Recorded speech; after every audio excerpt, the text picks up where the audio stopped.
Welcome to Season 2 of All Things Music, where I'm giving you, the viewers and listeners, an all-access pass, and I'm pulling back the curtain on the music business. I've reached out to all my music business friends, and they've agreed to let loose and be real with me. So all aspects of their career, relationships, big wins, and hard losses, nothing is off the table. You never know where these convos will go, so hold on and let the hangout begin. Tonight our guest is UK artist, performer, songwriter, and all-around cool dude, Jamie Commons. That's right, he's written stuff that you've heard, and we're gonna find out exactly where it was. You're probably a fan of the show. All right, y'all, so welcome backstage. We about to kick it with Jamie Commons. Let's go.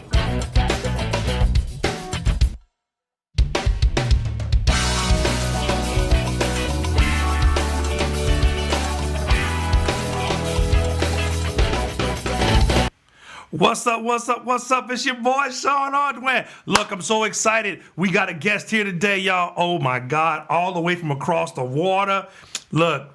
Y'all ready for it? Y'all ready for it?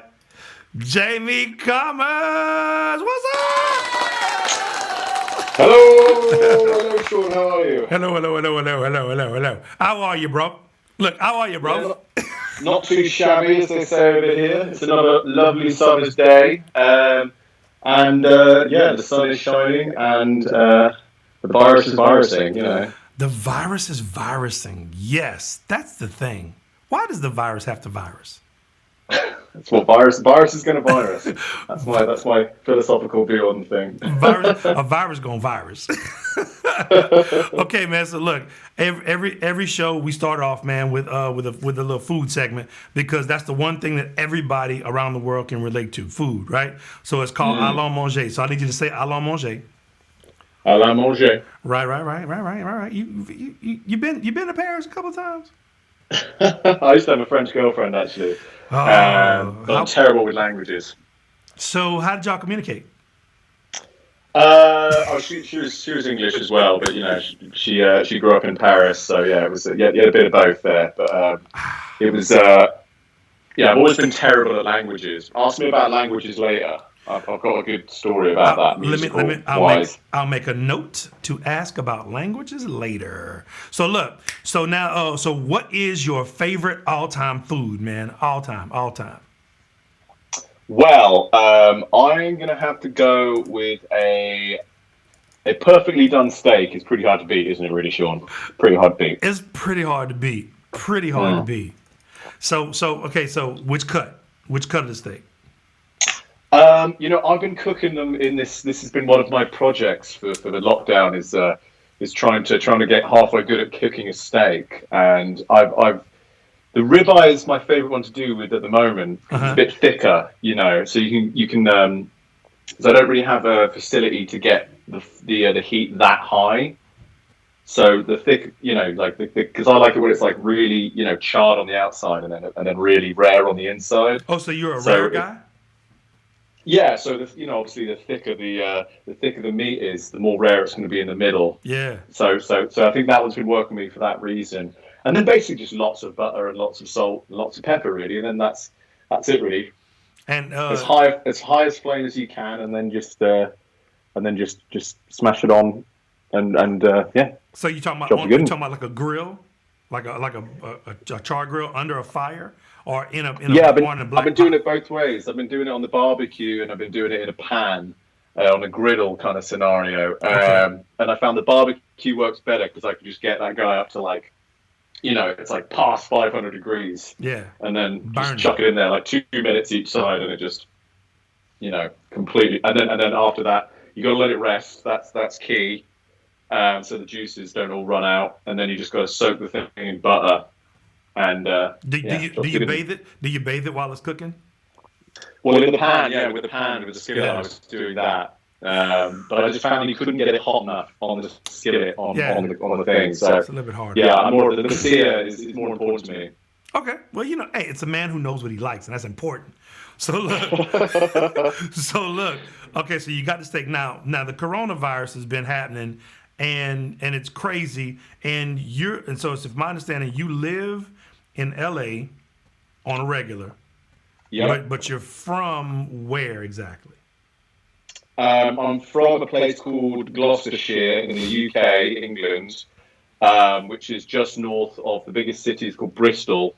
Is the nearest city to us, and that's where I am currently because I managed to escape LA, and rather than sit in my house by myself all this time, I get to hang out with go see the parents, and now I'm staying with some friends in a very small kind of medieval village up on a hill somewhere that looks. I mean, it looks like I can turn this camera around. Let I'll us show see, you the view out the window here. But that's It's the cool stuff. it looks like Hobbit Town basically.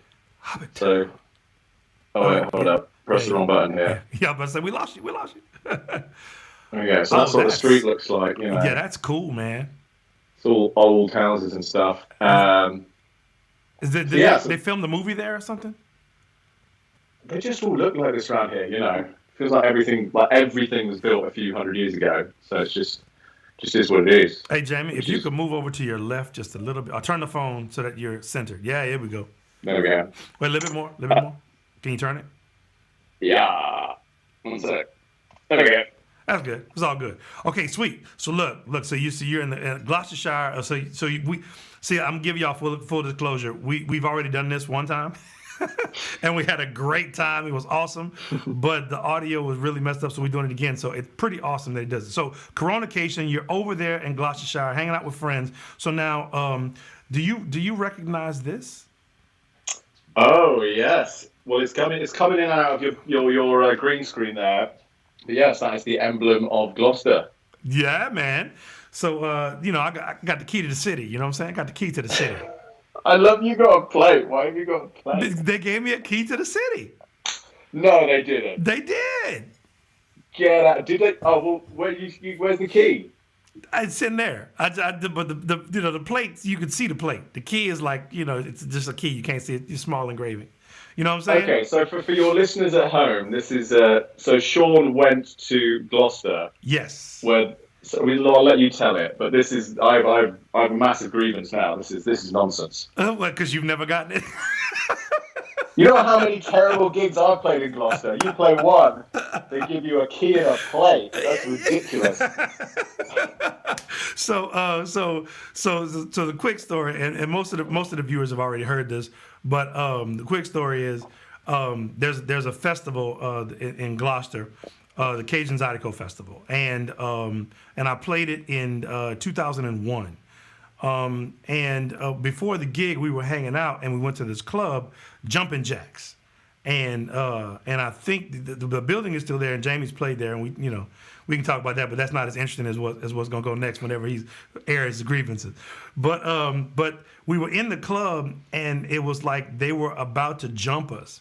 And because we had a white girl with us, because it was a fan of mine who had helped me out with some stuff, and my scrub board player couldn't go, and I was like, hey, you want to go to Europe? We're going to go to England and do a tour of the UK.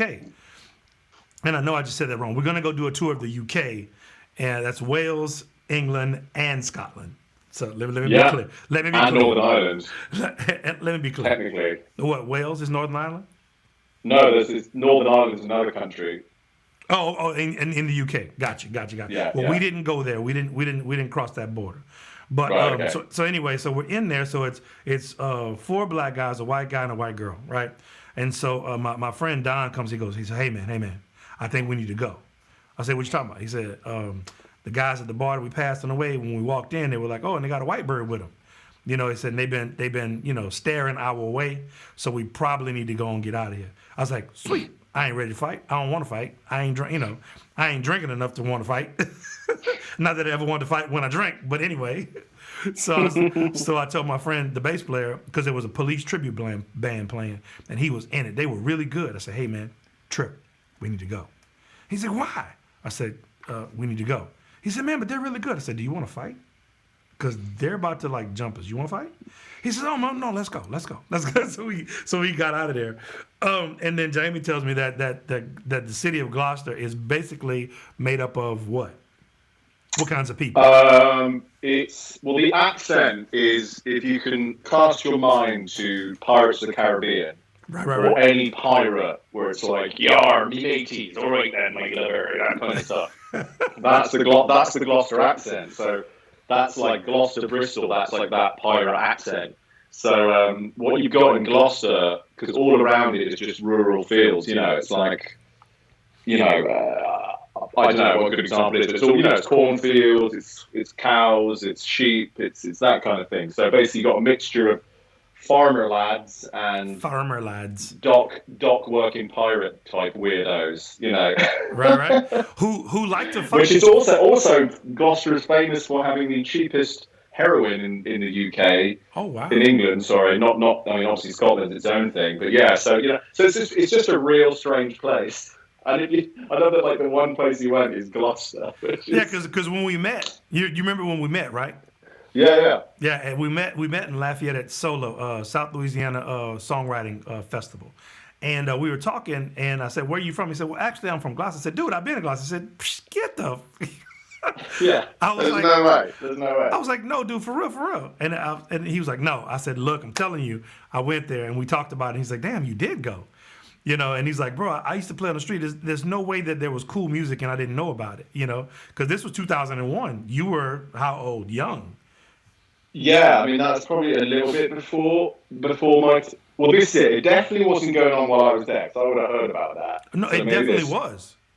It was? Yeah. See, this is. I thought I was the only one in this whole county that even considered music south of, I don't know, Pennsylvania.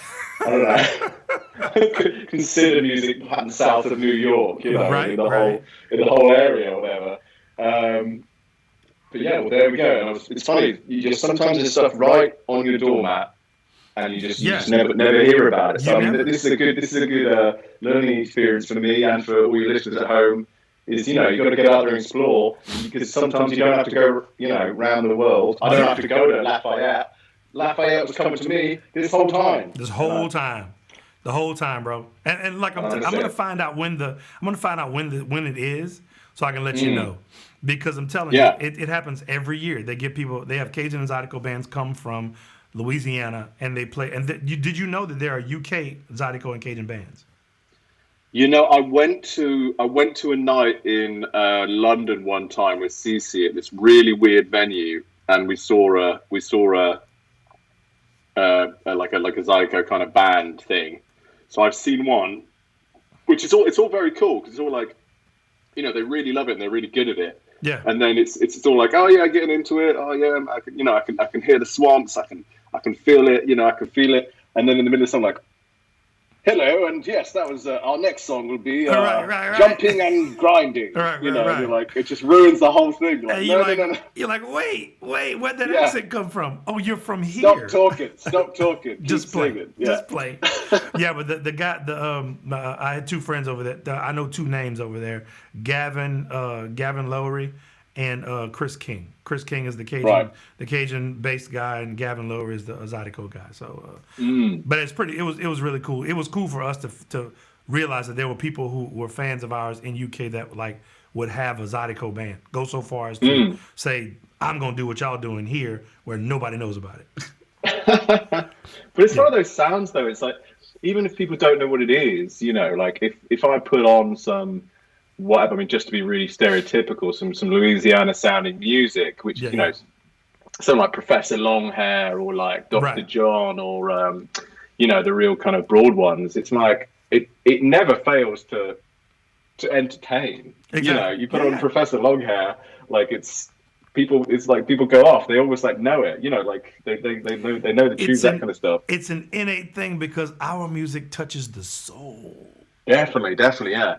There's something about it. It's like reggae. It's like you play reggae. No one's been like, turn it off. It's like, oh, this is good fun music. Even if you know nothing about music, it's just got that inherent thing in it that's just joyful. Yeah, man. So look, little Jamie, think back, way back. That's a long time ago. Look, way back. Think to little Jamie, right? Look, we got it. Little Jamie. I forgot the sound effects. I got the sound effects, baby. I got the sound effects. So Little Jamie, when did Little Jamie know that it was music? Well, I came to music through many failures, really, because I was always of that idea that, it's like no one really like. My dad had a really good record collection, but it was never like music was something that you did to make money or whatever. That was like a thing that you listened to on a CD. Right. And even though I was doing music at school, like I played French horn, and then brass player. A weird brass player. Is there many French horn players in Louisiana? Yeah. Well, we got marching bands. So, but no professional, no outside of the symphony professional playing French horn players. Right. Oh, yeah. And just have because I didn't see anyone with like the proper curly one. Yeah. Is there, do you have the one that's like up with like a little kind of thing like that? Oh, the one that the upright one, the one like it looks like a mini tuba. The flugel. Oh, you played baritone. Well, there's two. You got a finger switch, and there's an F horn and an E flat horn, and they're in the same one. Yeah. So I think the E flat one is the little mini tuba. The one that goes like where it plays, and you hold it, and the bell's like right here, like right. Yeah. No, that's like a proper tuba. I think that's like a proper baritone. Tuba. Tubas are like really big. It's like that big. Yeah, that's a baritone. Right. Okay. Interesting. Yeah, and then it's a baritone, because a French horn, if it's it's either the curly one, or it's a straight one, but it's skinny and it's got the curlies in the middle. Okay. Yeah. Interesting. So then there's flugelhorn, which is a little bigger. It's like but anyway, we digress. Right. like we do. We digress. We go down the rabbit hole. We're going down the little rabbit curly hole. things. I'm sure that's the name for it, isn't it? Right. But yeah, so I was doing that, and then I also grew up in Chicago when I was a kid, so I got a little American in me.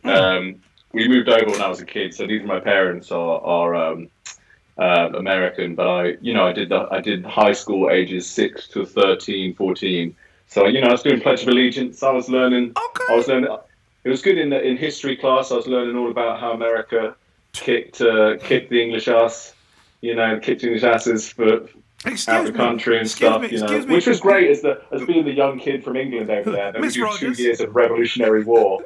Miss Rogers, I have a question.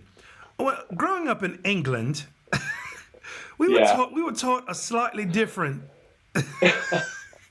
story about the belligerent and ungrateful Americans. Unruly, uncouth masses in America there. Exactly, right. Ruining a good thing when they didn't know what they had. They didn't know what they had. They messed up our economy because they stopped getting... Exactly, yeah. Okay, I didn't know that. See, that's a new thing. We're peeling the onion, baby. Okay, so young Jamie's going through different things, failures. Keep going. So then I moved back to England, and my mum wanted me to go to a fancy school over here. So, and I was pretty good at French horn at this stage, so we went for scholarships, and I managed to get a scholarship to this school. And one of the conditions was if you got the scholarship, you had to be in the choir as well. And that was like the scariest thing ever. I was like, I'm not singing. So basically I spent 2 or 3 years in this choir just being like, just mouthing it along, and then at a certain stage I started playing guitar because girls and all that. And why does anyone pick up guitar? Because girls. Because girls, because I got to stand out somehow. And I started playing with a band, and we were a punk band, but I don't think it was because we were trying to be a punk band. We were just terrible. We could only play 3 chords and really fast, and it was exciting. So we were a punk band, and then there was no one singing, so I just sang in that. And then I just realised after kind of opening your mouth and put a noise through it after a certain while, you go you're doing choir practice for 3-4 times a week. Singing like proper Latin stuff, and I just realized that the guys at the top, like the guys who are the older guys doing all the solos, these guys suck. So then it became a competition, and that's like the story of me and everything. Like, if I get in a competition, then I'll start really working at something. But if I don't see it as a competition, I find it really hard to get get going at stuff. Yeah. So then to, it became of like, okay, I'm going to sing the solos from now on. And then I started really working at it. And then yeah, like last 2 or 3 years, I just started singing. The choir master guy started giving me all the solos and stuff. And he was a really, really interesting guy. Like he had like an organ scholarship to Oxford and Cambridge. Like he was this crazy clever dude, but he just liked this small town school. So he just never left because he's one of those guys like, oh, I'm happy here, I'm cool. Whereas he probably could have done, crazy other things. But he took a real interest in me and helped me develop all the opera singing and the classical side of it. So I actually went to university to study opera singing, which is, So you're a tenor or what? Bass baritone. Bass baritone. Wow. I love I said that lower. I was like, bass baritone. Yeah. Obviously a tenor. What are you talking about? I'm a real man, yeah. Yeah. With the barrel. And then that brings us to the language story actually. So I was doing opera at university, and the first year we did this opera by Benjamin Britten, which was in English, which was great, called Peter Grimes. And then the second year we did Mozart, Marriage of Figaro, which is in Italian. Right. And I did well in the first year, so they gave me quite a big part. So I spent all the summer learning these long things called oratorios, which is pages of text on one note, because you're the guy who's like telling the story in between the songs. Yeah. And so I come back and it's first rehearsal, and they go, oh, Jamie, so do you want to just like take one of these oratorios, these little text bits, just to see how it sounds, and we'll link these two things together. And I was like, okay. So I get up and I'm like, La suella con la all this kind of stuff. Oh, before it, I dramatically chucked the book away because I'd already learnt it. I'd spent the whole summer learning this stuff. I know it. Dramatically chucked the book away. I don't need this. Yeah. And so I did it. Complete silence. And then the director lady said, Jamie, that doesn't sound anything like Italian. Because I'd just been learning it like syllable by syllable. It's like la, so, la, you know what I mean? Like I didn't actually. So then she's like, that doesn't sound anything like Italian. You're going to have to relearn the whole thing. And I was just like, peace out. Absolutely not. I'm done. So that's when I started. But at the same time, during that, I got really into folk music and acoustic guitar music because I had to go to acoustic because my old punk band was electric and all that kind of stuff. But that was back in the countryside. So I was like, So I just got an acoustic guitar for the first time and just sat in my bedroom and just, learned finger picking guitar, listening to like Mississippi John Hurt, like that style. I was really into Mississippi John Hurt at the time. He's got that crazy kind of bouncy style, which is really fun. And then, so I was like, okay, peace out. Opera singing is too hard. I can't learn any languages, so that really limits the repertoire. Really, you can't, you can't do opera singing if you don't know languages.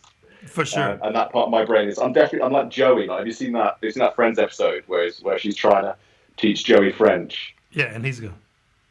Yeah, he's just blue, blue, blue, blue. Je suis Joey. Blue, blue, blue. It's like, yeah, I'm like that. My brain just shuts off, which is weird because they say people who have a musical brain are really good at languages usually. Yeah, are you good at languages? I'm good at repeating and learning how to survive. Like when I was in Italy, agua no gas, 45, 44, you know what I'm saying? So I was learning, doing my thing. I could survive. When I was in Japan, ohayo gozaimasu, wakarimasu, I don't understand, wakarimasu. I mean, Brazil, obrigado. That impressed me. Obrigado, So I mean, I got the ear for it because I can hear the inflection. And so I can repeat what I hear because of course we have to learn songs, so that's why we're good at it. Do you sing in Creole, like Creole French as well? Yes. Right. Okay. Yeah, man. And you speak it fluently? I do not speak it fluently, and at this, no, and that's a problem for me because I feel a real burden to speak it because when my dad and his generation passes, then our language is going to be gone. Our dialect is going to be gone. And we have a whole contingency of people who are really struggling to do it. But I don't have the time to be the leader of it, But and that's been something that I've been I'm passionate about it, But anyway, it'll happen. I believe it'll happen. I just got to life got to get back to what we're gonna do, and then it'll be cool. It'll be cool. Well, they're keeping that. It was to go back to when we met last year at that camp. They had some girls down from Nova Scotia, wasn't it? Was it Nova Scotia in Canada? Yeah. And they had that weird version of it. It was kind of almost it, which is interesting. They had that Quebec. They had the Nova Scotia. Yeah, they have the Nova Scotia dialect. Yeah, which was closer to what we do. And that's pretty cool. So look, y'all, when we come back, we'll find out how he got signed and what that looked like with All Things Music with Jamie Cummins. Don't you go nowhere. Ball's Fried Chicken, a Lake Charles tradition with 2 locations to better serve you. We thank all of you for continuing to support us during these trying times. Now, more than ever, we know how far our perfectly seasoned fried chicken, fish, or seafood will go to satisfy your cravings or just give you a little comfort. We are serving all of our menu classics to go until we get the all clear. So call ahead or stop by our Enterprise Boulevard and Common Street locations and get the taste you crave. Ball's Fried Chicken, a Lake Charles tradition. Hey everyone, I'm Dee Dee McKinley from Christian World. I just wanted to invite you to join us online for our services each Sunday at 10 a.m. and Wednesdays at 7 p.m. We have a powerful time of worship, followed by an encouraging message from Pastors Jerry and Hope Snyder. You can watch on our YouTube channel, on our Facebook page, or on our website at christianworld.cc.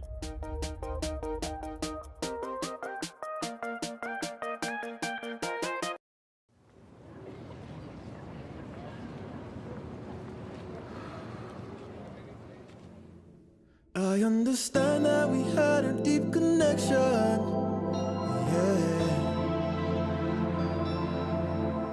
And I appreciate the love and the care. But right now you've got to let me leave, yeah.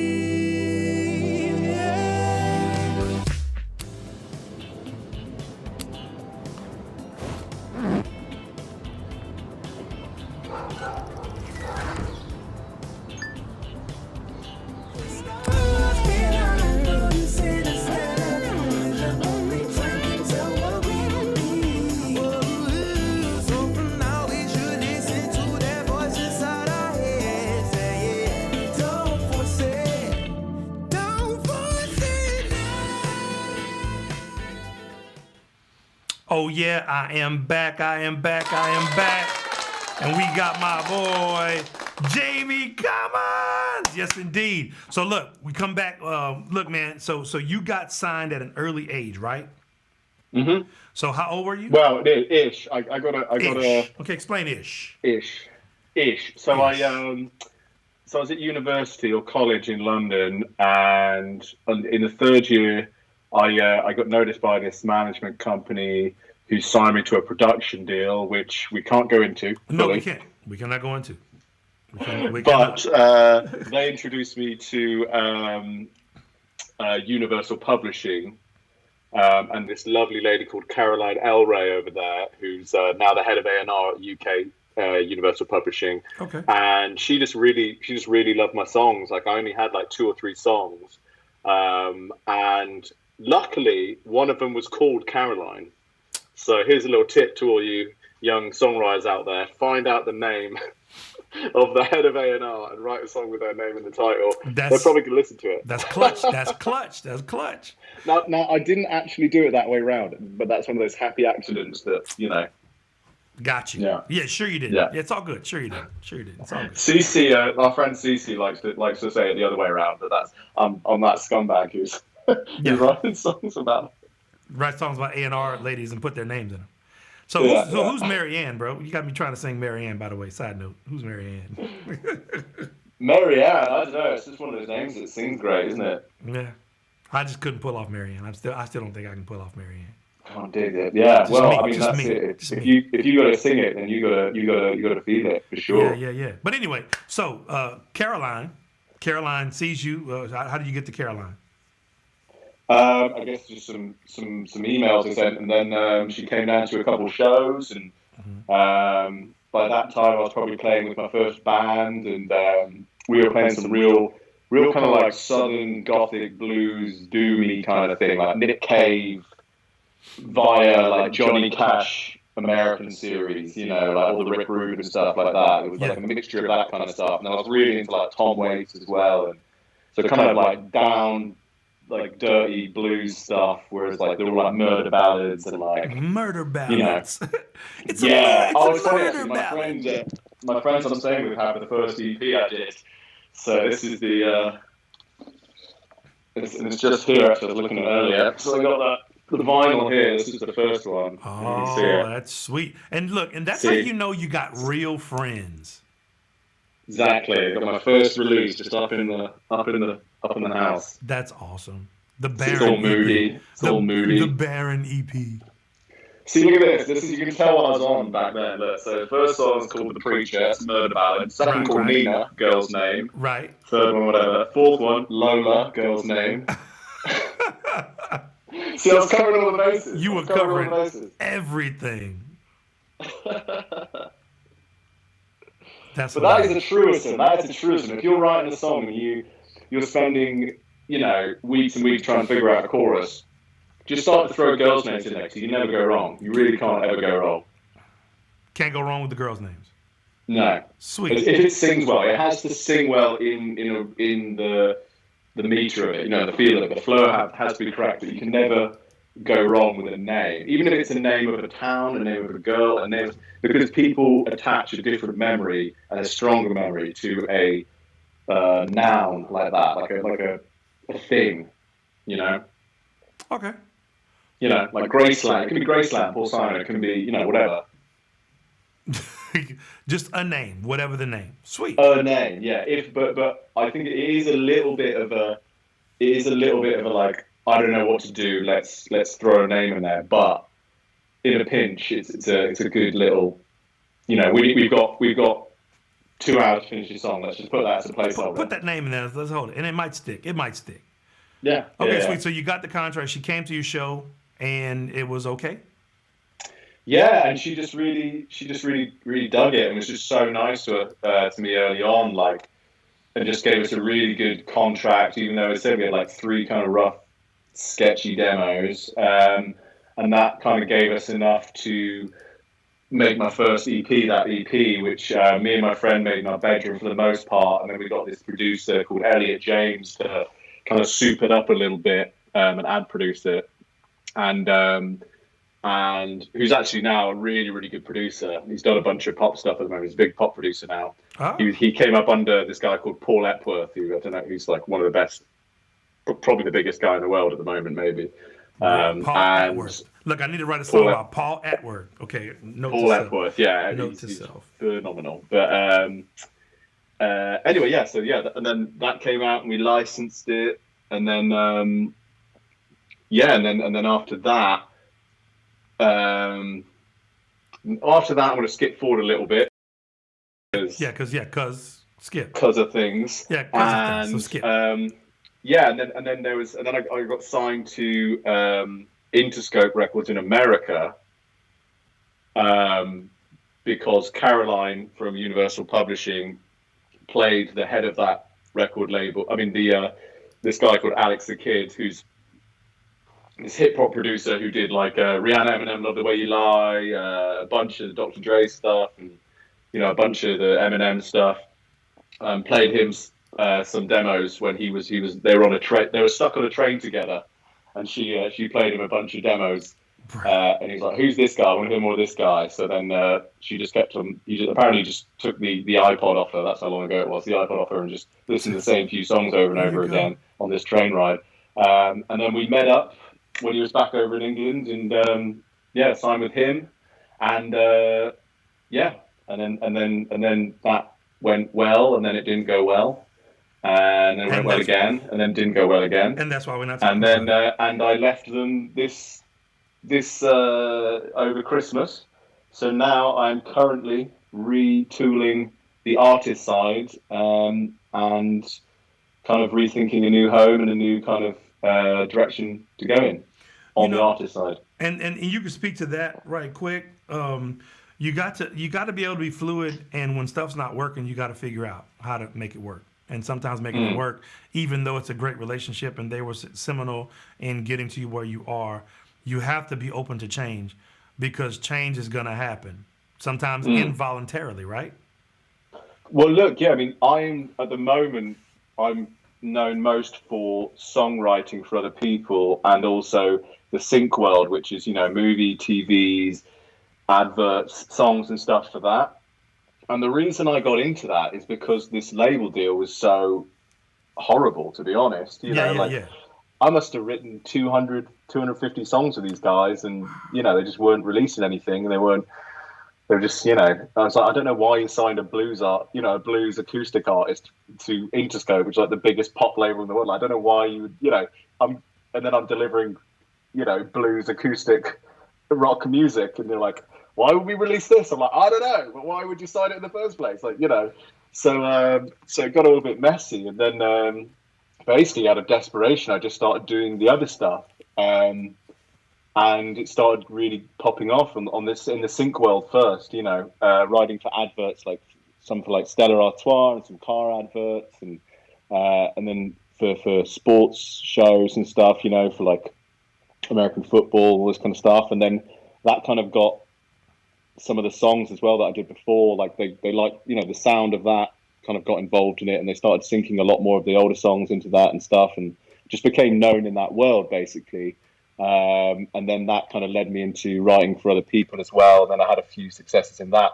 But yeah, as you said, the failure of that being in that relationship and that record deal drove me into the other part of it, and now, which I'm really happy about, because I have 3 kind of areas to work in, where if I get bored with one, then I can try another one, and for me, they're 3 very different muscles to stretch. The challenge you spoke of earlier, it's a thing now. You say I can't do it, I'm gonna show you I can. You don't want to sign my stuff, I'm gonna show you. I'm gonna keep doing what I'm doing, and somebody's gonna like it.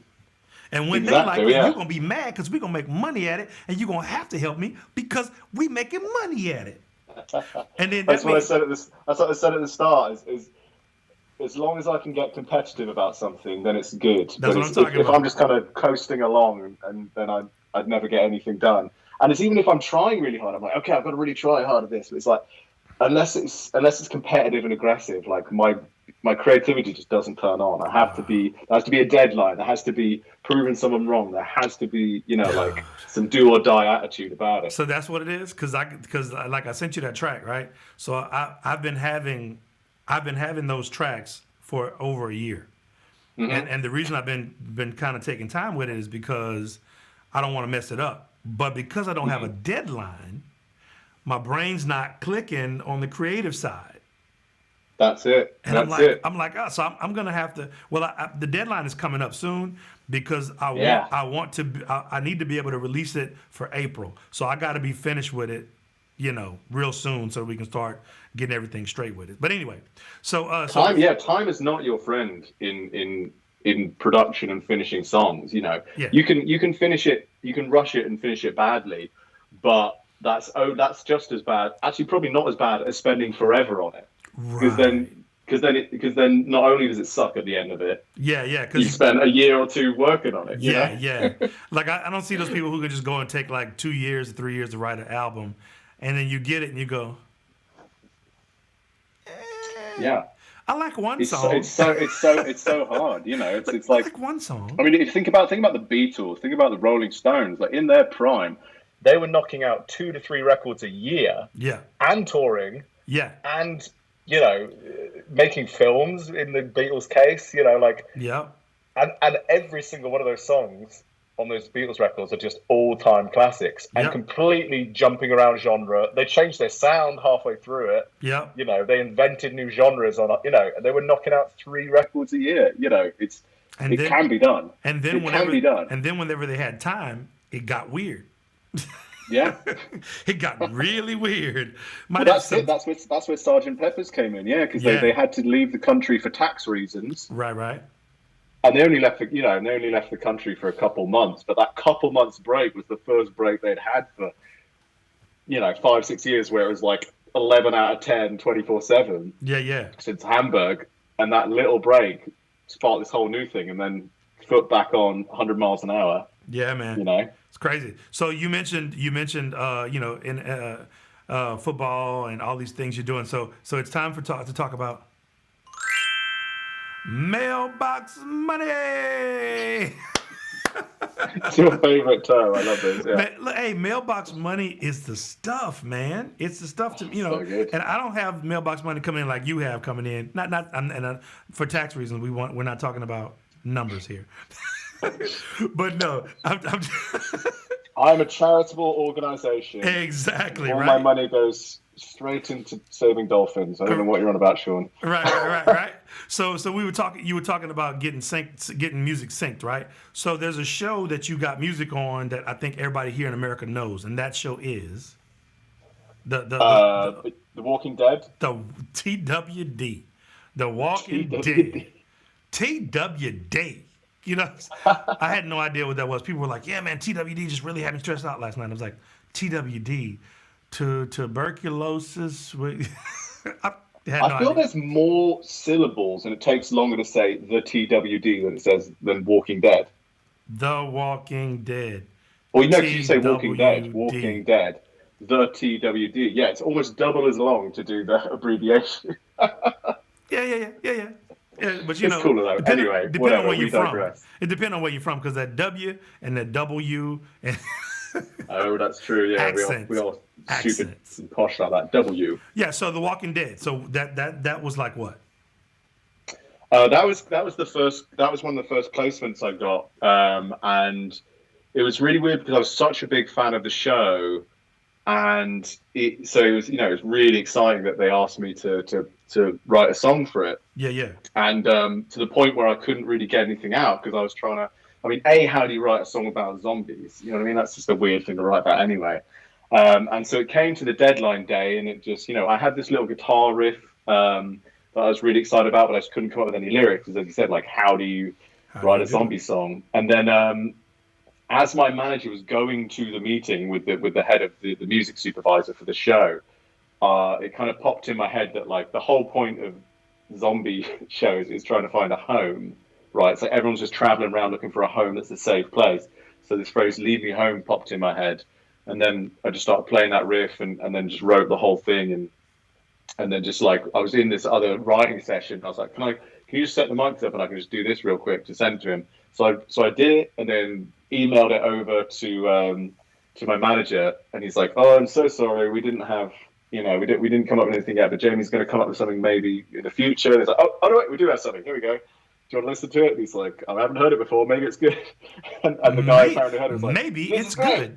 I love this. Maybe we'll it's totally good. put it in the show.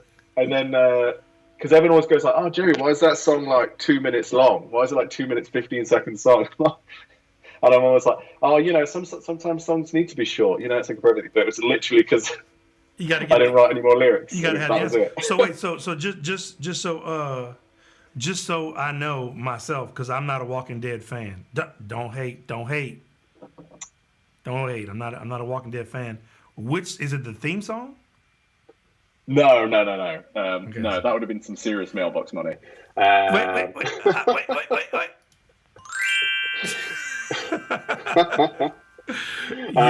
No, it's in series 3, and it's like episode. It's a really good episode.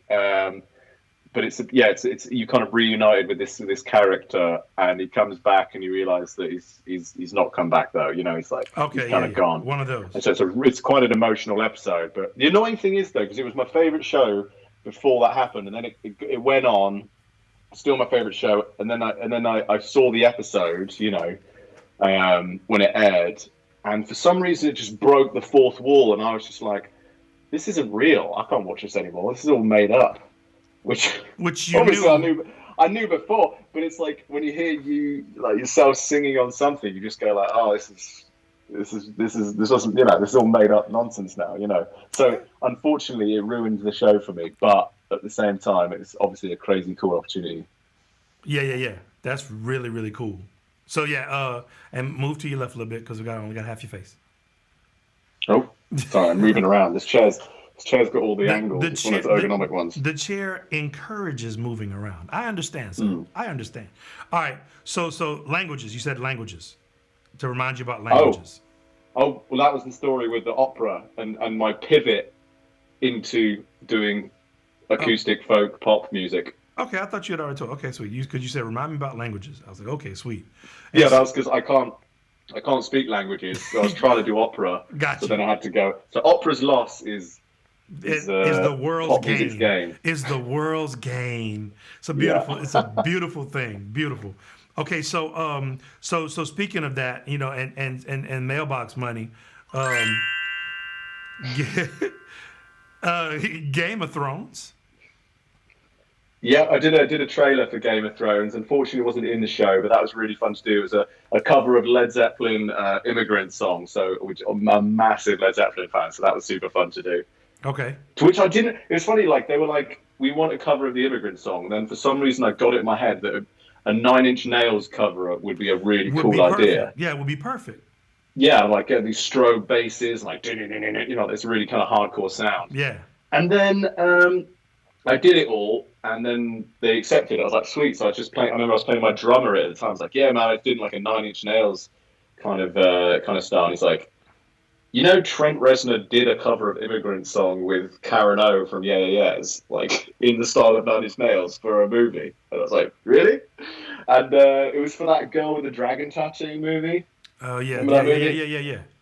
Yeah, so the movie opens up and the credits is a Nine Inch Nails version of Immigrant Song. Oh, and you had never heard that before? I think I'd watched the movie like a few months before, and it had registered. Subliminally, yeah. You knew to tuck it away for a later date. See, that's why it's important to stay dumb and also to not point things out to your friends if you're like, oh, someone's done that before, because people are always going to do it a different way, and it doesn't sound like, you know, they don't sound very similar. Yeah, and you're like he went like super like 200 BPM fast, and I went like slow it down and like you know, kind of pulsy kind of thing. So yeah, because you're in the pocket dude. You're in the pocket dude. You in the pocket. Yeah, you're like a blues laid back. You know, you can get a little aggressive, but even your aggressive is going to be like, I'm in your face, you know. So you don't do that, right? No, yeah, definitely. Always behind. Yeah, always laid back behind the beat. All right, catch it up on the one, but always behind. Yeah, definitely. We'll talk about that and who was the most famous person to be on a Jamie Commons song as a special guest when we return from the commercial. Ball's Fried Chicken, a Lake Charles tradition with 2 locations to better serve you. We thank all of you for continuing to support us during these trying times. Now, more than ever, we know how far our perfectly seasoned fried chicken, fish, or seafood will go to satisfy your cravings or just give you a little comfort. We are serving all of our menu classics to go until we get the all clear. So call ahead or stop by our Enterprise Boulevard and Common Street locations and get the taste you crave. Ball's Fried Chicken, a Lake Charles tradition.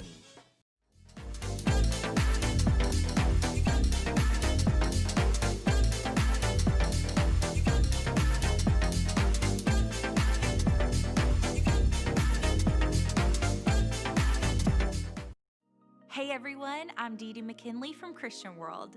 I just wanted to invite you to join us online for our services each Sunday at 10 a.m. and Wednesdays at 7 p.m. We have a powerful time of worship, followed by an encouraging message from Pastors Jerry and Hope Snyder. You can watch on our YouTube channel, on our Facebook page, or on our website at christianworld.cc.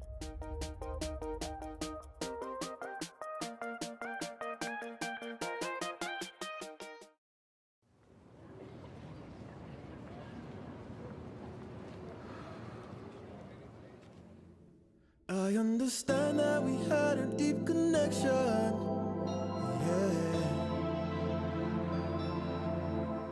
And I appreciate the love and the care. But right now you've got to let me leave, yeah.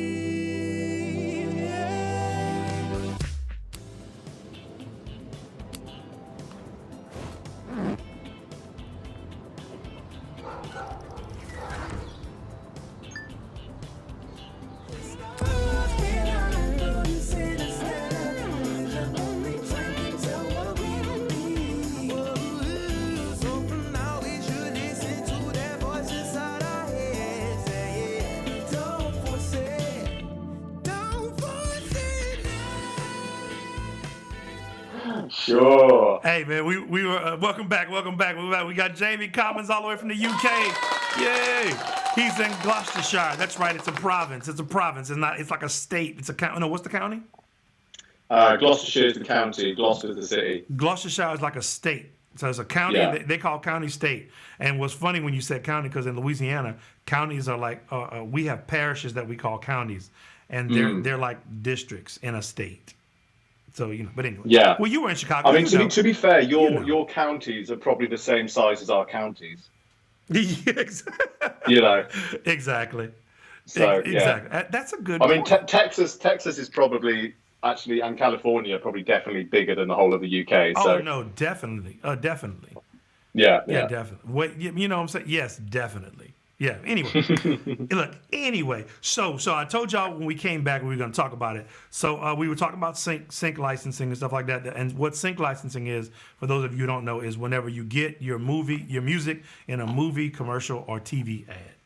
Sync it with a product or whatever. And so he's had success with that.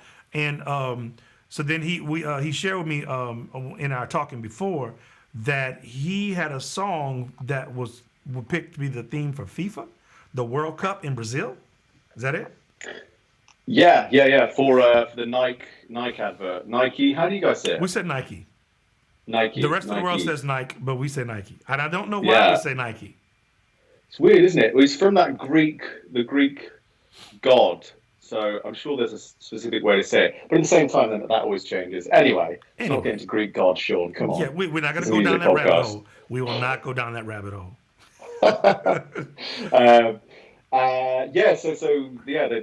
Me and my friends ex-ambassadors did this song called Jungle, and we pitched it for the big, every World Cup Nike do this big advert. Spend like tens of millions of dollars on, and all the big soccer stars in the world are in it and all that kind of stuff. Which means you get mailbox money. I didn't commit to it. I'm sorry. I didn't have the same.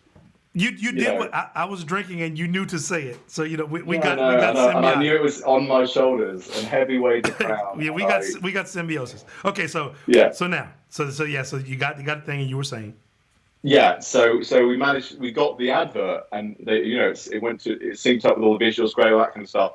And then I think at the 10th hour, someone at Nike or the creative was like, this is brilliant, the music's great and all that kind of stuff, but we need some sort of name on this record, because it's an advertising thing, it's a big moment. Who's the song by? Oh, it's Jamie and now obviously Jamie and ex-ambassadors are really big now, but like at the time we were small fry, and so someone came up with the idea of, hey, let's chuck Jay-Z on there to do like a 30-40 second intro at the top. And so that happened. So it was out of nowhere. Not only was this great thing happening, and I'm like the biggest soccer fan. I'm like, so this was insane. This was happening anyway. Right. And all the adverts, all my favorite soccer players, with their headphones on, jamming away. So that's already insane to me. And then they're like, oh yeah, and also Jay-Z's jumping on the song. I was like, what? Yeah, so he did this whole rap. It was the one that was in Brazil. So he did this whole rap about Brazil and soccer, and killed it obviously because he's Jay-Z. Insane. Because Jay-Z. Because Jay-Z. Yeah. So that's and that song, funnily enough, a few months ago went platinum now in the US. So first platinum record. Ding. So I get one of those plaques that I could obnoxiously place in my house to make everyone hate me. Yeah, and you do that, sir. Because I'm telling you right now, you give me a platinum record, I might walk around with it. You can tell a lot about a person where they put their platinum records. Because I do a lot of songwriting with people who've got them, and some people hide them away, and some people put them, on the front door. I knew this one producer once, and he shall remain nameless. Of course. But he's a guy I work with a lot, where he had so many that he would put them on the walls, and he'd always make a point of stacking 4 or 5 in the corner, like to tell you that he's run out of wall space. So you could run out at every place, and I saw him in a few different locations, and he'd always make it so there'd be a pile in the corner, just collecting dust, because it's like, It's like Babyface. It's like Babyface and his Grammys. When I was at the producers and engineers party, and I was talking to two people who knew each other. They were his stylist and somebody, maybe his MD or something, but two people who knew Babyface really well. And they're like, Babyface has so many Grammys, he uses one for a doorstop. Yes, you would though. You totally would. Oh, that whole thing. You know what's cool? I'm up for this. They have this award in the UK called the Ivor Novellos, which is like the one you want to win because it's like the really classy one. It's all like songwriters vote for it and stuff. Like if you win you have like the Ivor Novello Song of the Year. You have Ivor Novello, like, you know, they're all different categories, but it's like a songwriting thing. And it's judged by songwriters. You up for the Songwriter of the Year? Up for, I can't remember what the category is, but anyway, the cool thing about it though is if you win it, you get a medal. You don't get a trophy, you get a medal. So you can just wear the medal around. And which is way cooler. I like that you can, you know. I mean, except in my case, in which I got a medal, but if I wear it around, nobody's gonna know what it is. They give Grammy nominees a medal. Oh, you get a medal for that as well. Okay, yeah, all right. You get a medal. The winner gets a trophy. But in this case, the medal is what you get for the hey, you're top 5. I mean, if you really wanted to, you could make the trophy a necklace as well. You could. It might be uncomfortable, but you could do it. But Flavor Flav is the only one that can pull that off. Flavor Flav and Terminator X, they're the only two people that can pull that off. Yeah, you know, if Flavor Flav won a Grammy, he would definitely be wearing it around his neck. You know what I'm saying? Definitely. Yeah, definitely. That's crazy. So who's the most famous person that you've written a song with or for? Or is it? I mean, probably Jay-Z or Eminem. I got on this Eminem cut, but that was one of those. I mean, not to be a downer, that was one of those situations though, one of those terror stories where I was the biggest, you know, I'm 31 now, so I'm that perfect Eminem age, you know, like when I was a kid, he was like the guy that was coming up, and he was the edgy one that you wanted to, you know. We used to print out, this is how old I am, we used to get our friend to print out the lyrics of the first Eminem record, and we would all gather round in the you know, at recess. And like someone would read them out, and someone would be like, "No, he didn't! Oh my god!" Like that's how lame we were. So, only like one or two people had the actual CD, so you could like imagine the song, you know. So ridiculous. You're like, hey man, recess, I got Eminem's lyrics. Meet me there. Yeah, print it out. It was literally like that. Print it out. Literally like that. Hey, look, don't tell too many people. Don't tell too many people, bro. Don't be cool, man. Be cool. It was literally like that. I was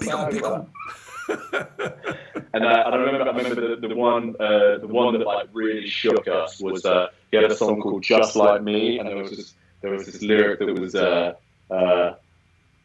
got genital warts and it burns when I pee, and I don't want to grow up to be just like me." Everyone's like, "No!" Like rolling around on the floor. It was crazy. Wow. It was the craziest thing we'd ever heard. I mean, that was like the level of risque back then. I mean, now kids would be like, is that even a thing? That's daytime TV.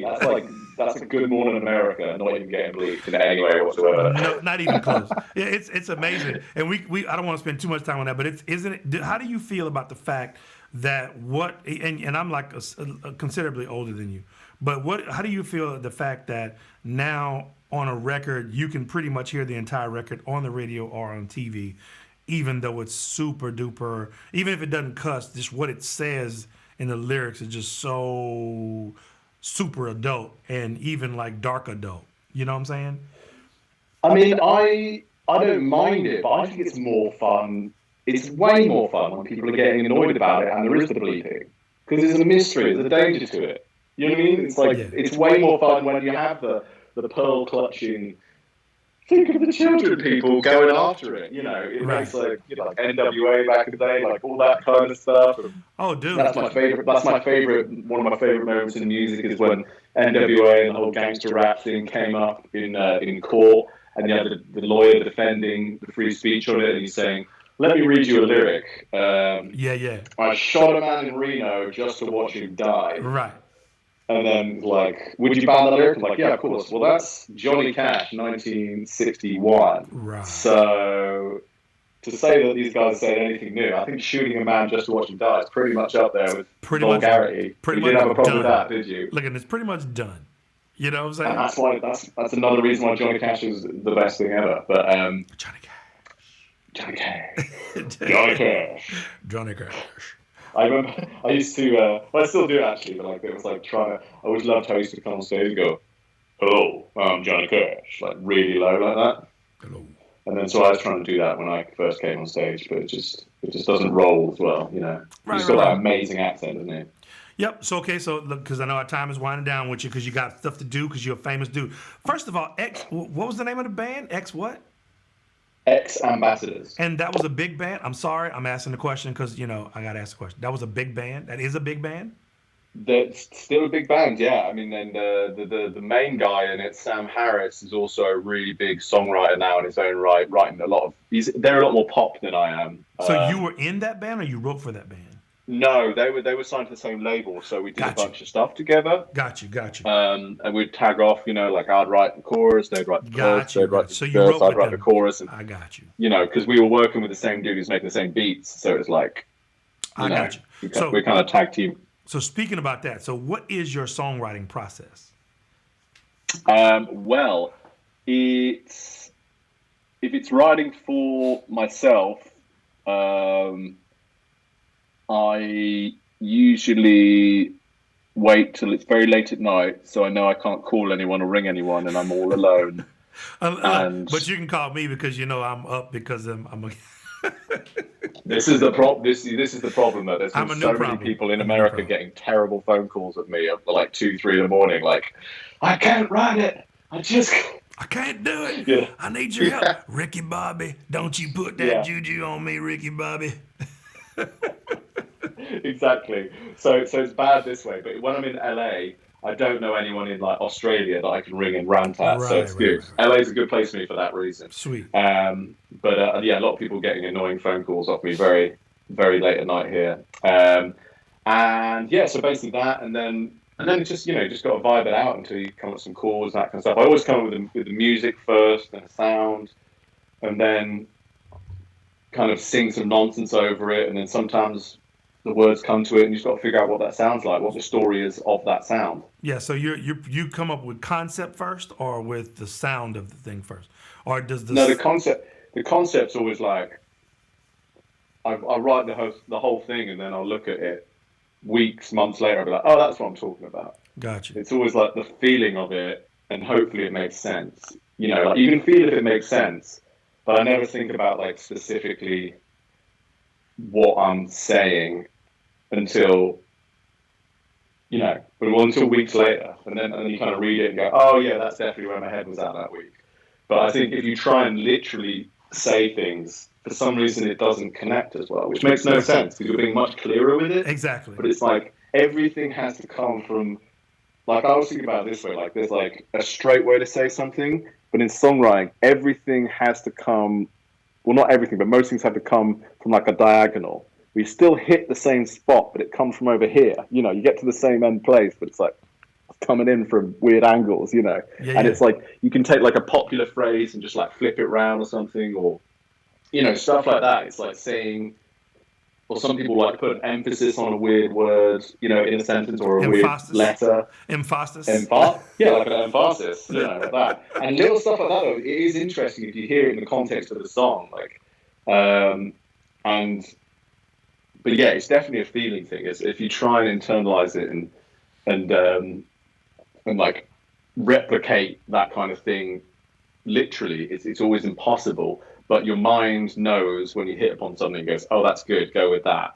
And then the more you do songwriting, the more you get into it, the easier it is to recognize those things and kind of hold on to them more, you know, like that's interesting, you know. Right. Okay, sweet. So you start with the guitar first or a line? You write primarily with the guitar. I go between some months I really write on guitar, and some months I really write on keyboard. I'm not very good at keyboard, so that's good because I make mistakes, and then it kind of, you know. And mistakes can turn into songs. Oh, every good thing I've written is started as mistakes. Yeah. That's awesome. That is super awesome. Okay, so look, right now we've come to a segment in our show called Screenshot Selfie. So let's do the screenshot selfie right quick. You ready? Ready? Yeah. Wait, move over to your left. Over to your left. There we go. Ready? What face are we doing? Only the serious one. Do a serious one like this. Yeah. Okay, ready? 3, 2, 1. Got it. There we go. All right, man. So look, Throw it up to the Insta. we throw it up on the Insta. I'll send it to you. You can get it going. So look, man, we're winding it down because you got to get on the call. So look, before we let you go, I need you to give the aspiring artist, the aspiring songwriter, the aspiring actor, person who's just getting their business started, because like me and you talk about all the time, the principles don't change. It's a principle. You can apply it to life in any way you want. So what advice would you give a person who's trying to get to the next level or trying to get started? Or just give me a word of wisdom from wherever you think right now. First thing in your head, bang. Give somebody some advice on in the music business. I mean, I suppose it's all these things that have been said before, but they are true. It's not being afraid to fail, and and if you want to do something, just do it and keep doing it, because it's like, well, I mean, to a certain extent, that's a hard thing to do, because some people are terrible at things and just keep doing it, There's a catch-22, like we talked about, me and you. We think if about enough it. people are telling you there's something there, just keep doing it, because it's like there's a reason why you got to keep doing it, because you're going to be miserable anywhere else. So you might as well give it a go, But there is that's a hard bit of advice to give, because some people are just terrible. I shouldn't have even said that. I just should have said the basic Instagram quote. You just got to keep going and follow your dreams. No. That's not what this is. That's not what this is. No, this is real.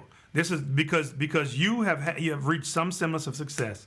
So I should have given up many times, and should have thrown it out a lot. I mean, I just got out of a record deal that went on for 8 years, and I didn't release a single record.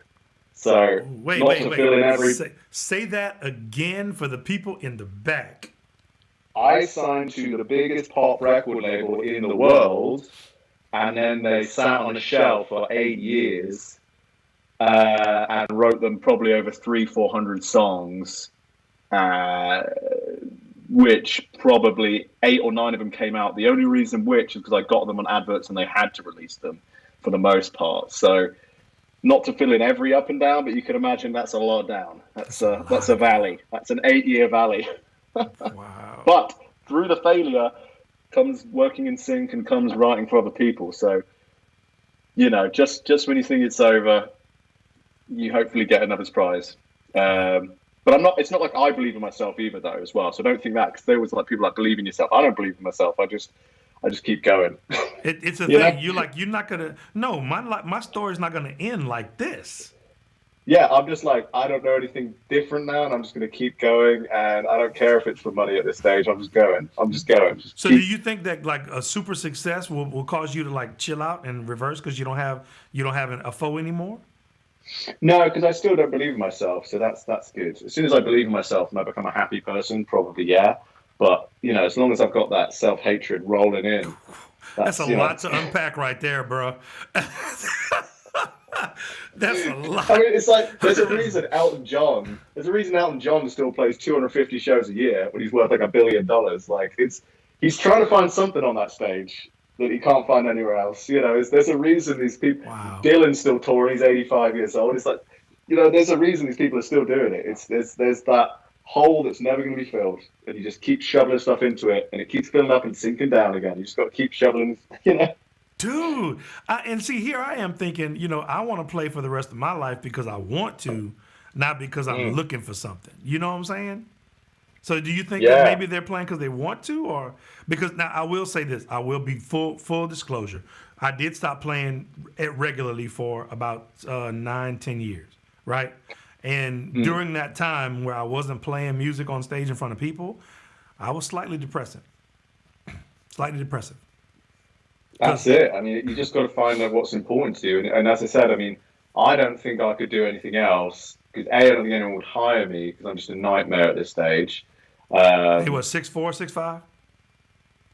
What, me? Yeah. Height 6'3". 6'3", but 6'5" with the hat. 6'6" with 6'5" the hat. with a hat. 6'6" with the hat. You know what I'm saying? 6'6" Yeah. with that. Can you imagine him as your barista? Yeah. What will you have today?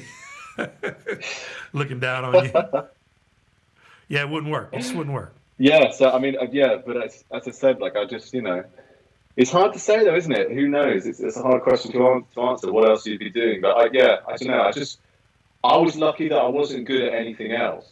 Because some people are great at loads of different things, and then you got the horrible nature of choice. Like, am I going to go over here? Am I going to go over here? Right. Where like, as I said to you, like I wanted to be a physicist. In this other conversation we had, I wanted to be a physicist and failed when I was 16. Like I was obsessed with this physics thing.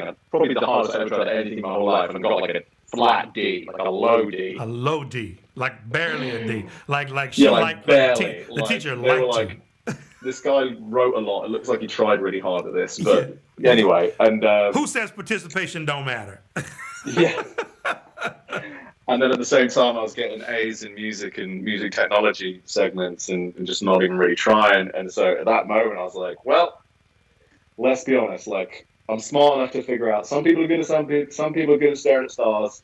Some people are good at strumming guitars, and that rhymes. Ooh, That's your pull quote. Some people are good at looking at stars. Some people are good at strumming guitars. Hey, that's the Instagram episode quote. Yes, that's it. And I'm glad we recorded it, so we got it on record. But yeah, man, we got it recorded. We are good to go. Well, look, Jamie, man, thank you so much, bro. I can't wait to see you in person again. Can't wait for whenever this whole coronavirus thing goes out.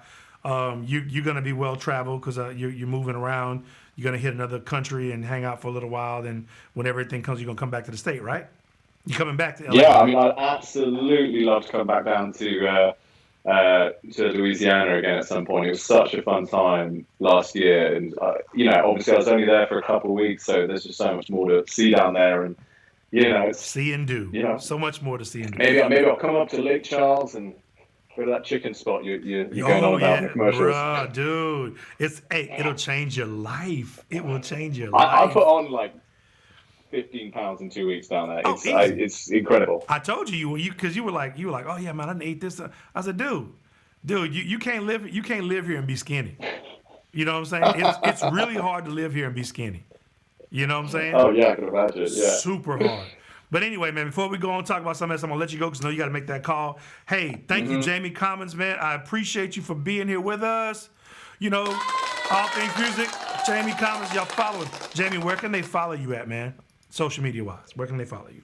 At Jamie M. Commons for everything. Jamie N, the letter N, and then Common with an S on the end. How you spell Jamie? And Jamie, the correct way. Hey, not the weird way you spell over there. The male version of it. We spell it 50 million different ways. Commons. Yeah. And then this Friday, I've got a song coming out with the DJ Kygo, which is not going to be in the Venn diagram of your listenership, I should imagine, whatsoever, and it'll probably make you hate me. So don't listen to that on Friday. No. Listen, man, look, I got all kind of people watching this show, man. Young, old, you know what I'm saying? Yeah. Everybody watches this, bro. So and look, and everybody who's watching it, since you said that, everybody's gonna go look for it now. So what is the name of it? Where can we find it? It's by this guy called Kygo, Kygo, and it's called Feels Like Forever, and it's track 3 on his record, which I think is exciting because that's hopefully people will get at least 3 tracks into the record. Yeah, if they don't get 3 tracks on the record, you need to just. Yeah, I mean, there's some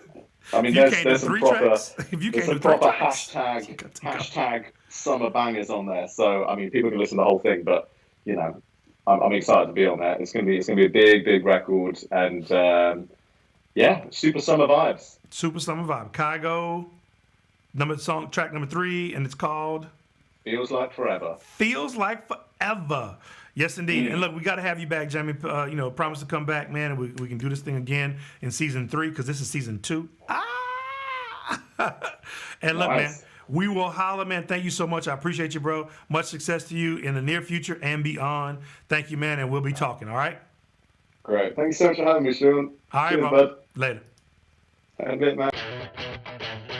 Thank you for joining us at All Things Music. We really enjoyed your company. And don't forget to tune in next week when our guest will be none other than Kiana Linnell. Yep, that's right. She's a jazz singer from New Orleans, Louisiana. She's the Sarah Vaughan awardee as well. That girl can sing. So look, join us next week when we go backstage one more time. We'll holla All Things Music.